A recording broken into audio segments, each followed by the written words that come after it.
사도들의 손을 통하여 민간의 표적과 기사가 많이 일어나매 믿는 사람이 다 마음을 같이하여 솔로몬 행각에 모이고 그 나머지는 감히 그들과 상종하는 사람이 없으나 백성이 칭송하더라. 믿고 주께로 나오는 자가 더 많으니 남녀의 큰 무리더라.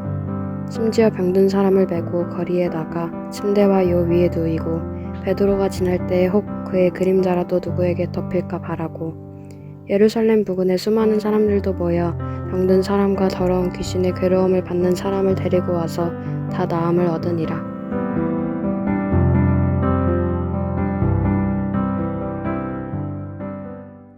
좋은 아침입니다. 어제는 아나니아와 삽비라의 이야기를 통해 교회의 성장과 나 스스로의 성장에 있어 타협할 수 없는 선이 있음에 대해 살펴보았습니다.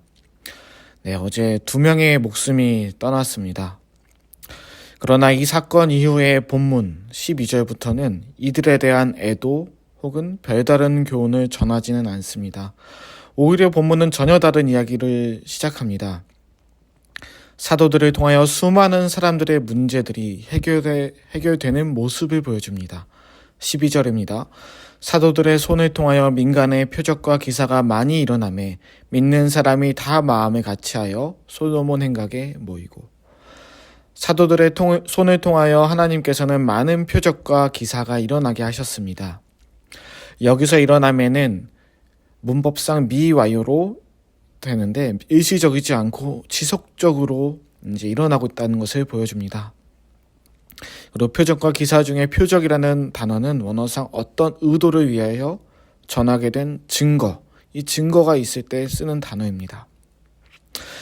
또 솔로몬 행각이라는 이 단어는 바벨론으로 인해서 예루살렘이 성전이 파괴될 당시에도 건재했던 건물입니다. 이미 사도행전 3장에서 한번 살펴봤던 곳인데요. 못 걷게 된 사람을 고친 후에 베드로가 설교했던 곳입니다. 이곳에서 복음을 전하다가 사도행전 4장에서는 투옥 생활을 하게 되었음에도 베드로는 여전히 이곳에서 복음을 전한 것이죠. 자, 11절만 잠깐 정리해 볼게요.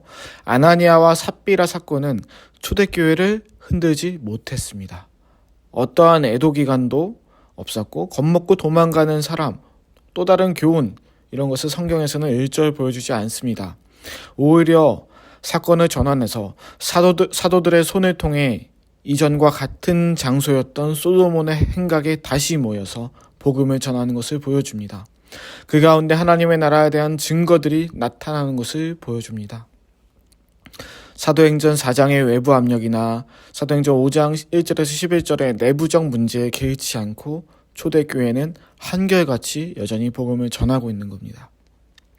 우리의 신앙 모습이 이와 같기를 원합니다. 나의 영혼이 잠잠이라는 찬양이 있습니다. 이 찬양의 후렴 부분이 참으로 은혜가 됩니다. 오직 주만이 나의 반석, 나의 구원이시니 오직 주만이 나의 산성, 제가 제일 좋아하는 부분은 내가 요동치 아니하리 라는 구절이 있습니다. 우리의 신앙과 우리의 삶, 우리의 마음을 뒤흔드는 경험들을 하게 될 때가 있습니다. 그때 어쩌면 우리가 해야 될 가장 최선의 선택은 그 상황 이전의 모습, 그 전에 당당했던 그 모습을 잃지 않는 것입니다. 답답했던 일들이 발생했을 때 우리는 이전에 하던 대로 꾸준히 기도하며 나아가는 모습을 잃지 말아야 합니다. 이게 정답일지 모릅니다. 놀랍게도 이러한 모습을 유지했던 초대교회가 14절과 같은 일을 경험합니다. 14절입니다. 믿고 주께로 나오는 자가 더 많으니 남녀의 큰 무리더라. 외부적 그리고 내부적 요인에도 변함없이 한결같이 복음을 전하는 초대교회로 하나님께서는 많은 사람들을 보내주셨습니다. 또한 흔들지 않고 변함없는 이들을 보고 많은 사람들이 오히려 믿음을 갖게 되었습니다. 15절입니다. 심지어 병든 사람을 메고 거리에 나가 침대와 요 위에 누이고 베드로가 지날 때에 혹 그의 그림자라도 누구에게 덮일까 바라고. 사람들은 오히려 이 사람들의 그림자만 보고도 나을 수 있겠다라는 믿음을 갖게 된 거예요. 어땠을 때요? 한결같은 초대교회 사람들을 보고요. 사람은 한결같아야 한다는 말이 있습니다. 물론 이 말이 상황에 따라 조금은 다르게 적용될 수 있어요. 그러나 적어도 본문에서는 흔들리지 않고 요동하지 않으며 이전처럼 그대로 그 장소 소도몬의 행각에서 복음을 전한 초대교회를 보고 많은 사람들이 찾아왔습니다. 예수를 잘 알지 못하는 사람들조차도 이제 베드로의 그림자라도 덮으면 낫지 않을까라는 믿음조차 갖게 된 겁니다. 우리의 믿음 또한 이렇게 한결같기를 원합니다. 초대교회는 4장, 5장 초반에 걸쳐 많은 상황들을 접하게 되었습니다. 그러나 이 사람들은 한결같이 3장에서 전했던 것처럼 다시금 그 장소 소도몬 행각에서 복음을 전하였습니다. 이거를 정리해보면 어쩌면 우리의 신앙생활은 너무나도 단순한 원리일지도 모릅니다. 다만 중요한 건 그것을 지속하는 힘이 있냐는 거예요. 초대교회가 4장에서 핍박받았다고 다시 소도몬 행각에 모이기를 두려워했을 수도 있어요. 5장 초반의 사건을 보고 야 저렇게 2명이 죽는구나. 이러면 안 되지. 다음에는 이러면 안 되지. 타협할 수도 있고 너무 무섭다. 무서워하고만 있었을 수도 있습니다. 그러나 이것에 흔들리지 않고 그 전 3장에서 전했던 그 마음으로 끝까지 나아갔습니다. 이들은 처음 예수님이 말씀하신 그대로 예루살렘으로부터 시작되는 복음을 전하는 일에 그저 힘썼습니다. 우리의 신앙이 이러하기 원합니다. 우리의 삶이 이러하기 원합니다. 변함없이 사랑하고 변함없이 기도하며 변함없이 말씀과 하나님의 은혜 안에 살 수 있기를 기도합니다. 이러한 한결같은 믿음을 통해 나아가는 귀한 하루가 되기를 원합니다. 기도하시겠습니다. 하나님, 초대교회는 변함이 없었습니다.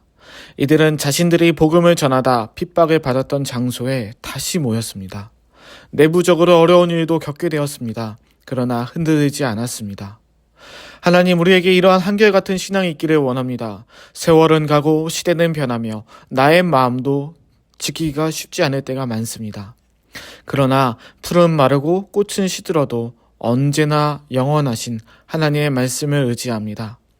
변함없이 우리를 돌보시며 사랑해 주시는 하나님을 바라보며 오늘도 기도의 자리로 나아갑니다. 우리를 돌봐 주시고 인도하여 주옵시고 우리를 담대하게 하여 주시옵소서. 예수님의 이름으로 기도드립니다. 아멘.